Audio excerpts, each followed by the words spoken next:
no stopping, no stopping, no stopping, no stopping. 4 o'clock and I'm still rocking. Yes, 4 o'clock and I'm still rocking. 4 o'clock and I'm still rocking. No stopping, no stopping, no stopping, no stopping.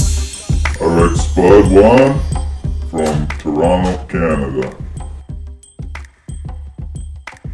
I never had that luxury. When I was a kid, I never, until I was skateboarding, I never really saw graffiti and looked at it as a way to express myself. I remember being in the car with my parents driving by graffiti fucking alleys and walls covered in the 80s, late 80s, early 90s, and being like, who wastes their time on this shit?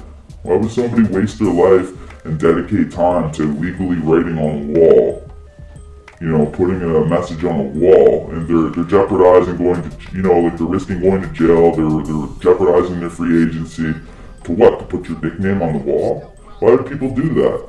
It's not until I got involved, and I picked that canna for the first time, and I did my fucking first shit, and my first stencil, and this and that, and that I was like, holy fuck, this is amazing. This is a feeling that I can't explain. And maybe those years, long time ago when I was judging graffiti, going by it, being like, why do people waste their time? Maybe they weren't wasting time. Maybe these were people that had messages, or they were leaving their mark on the community or on society. As humans, I think everyone wants to be remembered. When we die, everyone wants to have a certain remembrance about them. Nobody wants to be forgotten. And I think that's embedded in the human brain and the human subconscious. So these guys that are doing graffiti, it's kind of their way of leaving their mark behind. So eventually if they die, at least they can say, I was here, I did this, I did that, here's the pictures, here's the proof. So a guy just starting out, you're gonna kind of have to find out for yourself. I can't tell you. I didn't have inspiration, I didn't have books, I didn't have Big Spud to look up to and be like, oh, I want to do graffiti, is this what I'm into? I didn't have any of that. I'm a symbol of my environment, of what happened to me, and the circumstances, and the streets, and the being surrounded by constant bombardment of advertisements and letter fonts getting thrown in your fucking face. So you sit back and you look at all that and you realize, wait a sec, maybe these problems in the city with graffiti, maybe they're problems that are within the whole structure of advertising and the whole way that these rich billion-dollar corporations can pump and promote their shit and put it on you every fucking day. Maybe the people are sick and tired of that. And maybe certain people see that and they're like, I'm gonna go do some free advertising for myself. These million-dollar motherfuckers can pump shit into my head. I'm gonna go out there and pump my shit into other people's heads. So that's basically how I see graffiti. It's fucking become a symbol of big cities, giant mega cities that are doppelganged by huge corporations pumping multimedia fucking buy this, consume that, and they put it in your head, put it in your fucking head, and every big city you see that in, you'll see graffiti. Because it's a symbol, it's a product of what's around you. Part of the feeling you get from doing it, like I've told everyone before, it's the biggest rush, biggest drug you can ever get is doing something you're not supposed to. I think, even as a kid coming up, when your parents tell you not to do shit and then you go behind their back and you do it and you feel all, mischievous about it.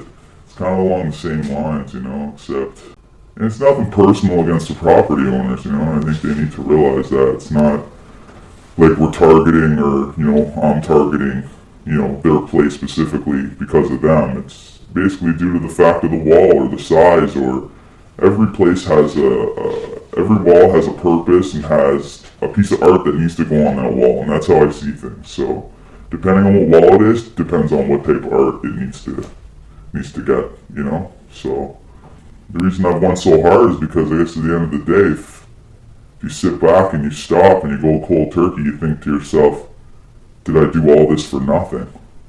You know what I mean? So kind of gets to a stage where you can't stop. And if you stop, you feel like, you've accomplished nothing. All those things you've worked so hard to get up and all those pieces you put out there so much, and flooded the streets so everyone knows your name, and then you drop off, and then slowly you'll become dust in the wind. No one will remember you. So you gotta keep doing it, Graffiti's, the true form of graffiti is illegal.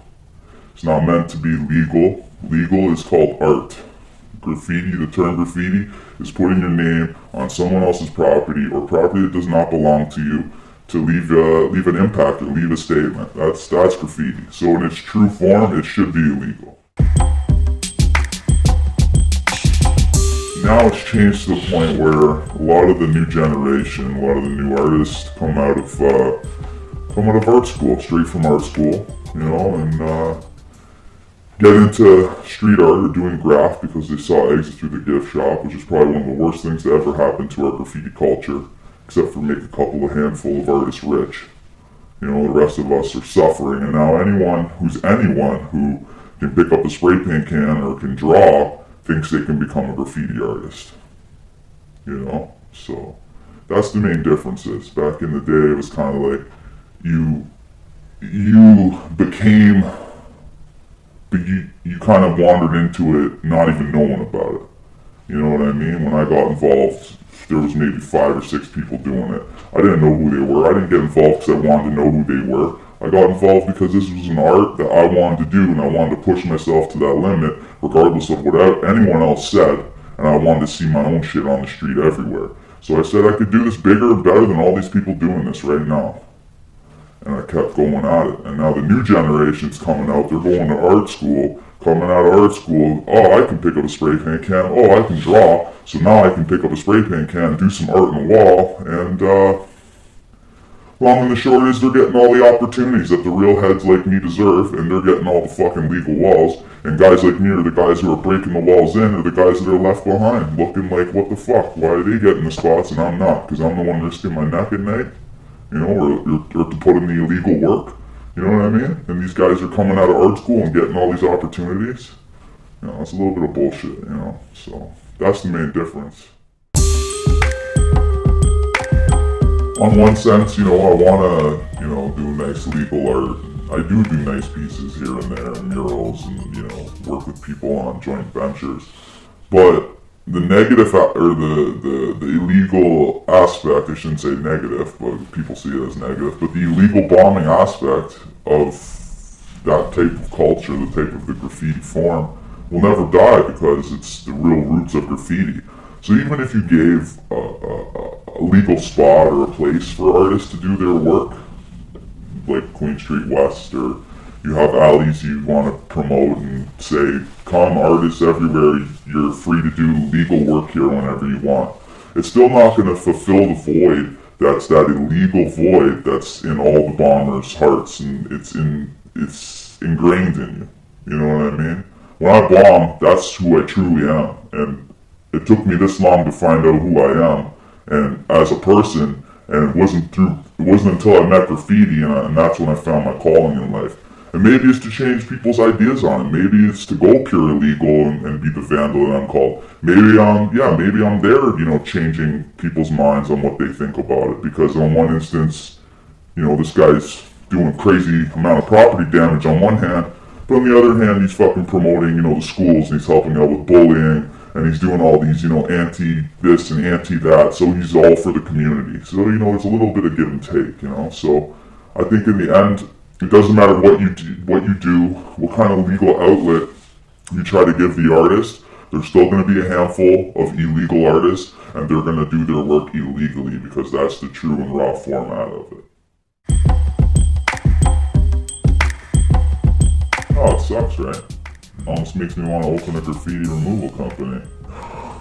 You know what I'm saying? Like, fuck, if you can't beat him, join him. At least I can be a competitor against his ass. Because I ain't gonna stop, my people aren't gonna stop. Doesn't mean I'm gonna buff my people's shit, but, it sucks, and judging and seeing how Ford is, the Ford administration, he got into power and did his whole thing, and politician plus politician equals corrupt. That's the new formula, mathematical formula. They're all corrupt, and his main fucking reason for waging war on graffiti is the fact that he knows he owns shares in Goodbye Graffiti, and the fact that he knows it's a battle and a war that can never be won. I mean, maybe it's like cancer or AIDS or all these other things. You keep taking money for research and fundraising millions of dollars to fix a problem, right? But it's a problem that you're never going to get rid of. So what a better way than to get shares in a Goodbye Graffiti company. So every time they clean up graffiti on the street, you make a chunk, and then you go into the politician office and say, oh, I'm gonna wage war on graffiti. Go wage war on fucking drug dealers and fucking people with guns and people doing this and doing that. You know what I mean? You know why he's not doing that? It's because there's no money. He's not making anything from it. But if he wages war on little guys, the artists, the people that do graffiti, he can make a huge amount of money, because it's not going to stop, and the younger generation now has seen what the older generation's done, and they're coming out with their whole new little offspring of art, so, you know, per se. So yeah, he's capitalizing, and it's definitely bullshit.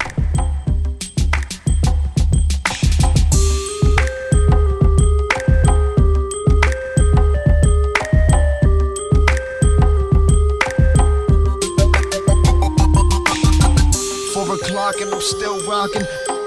4 o'clock and I'm still rocking. 4 o'clock and I'm still rocking. No stopping, no stopping, no stopping, no stopping. 4 o'clock and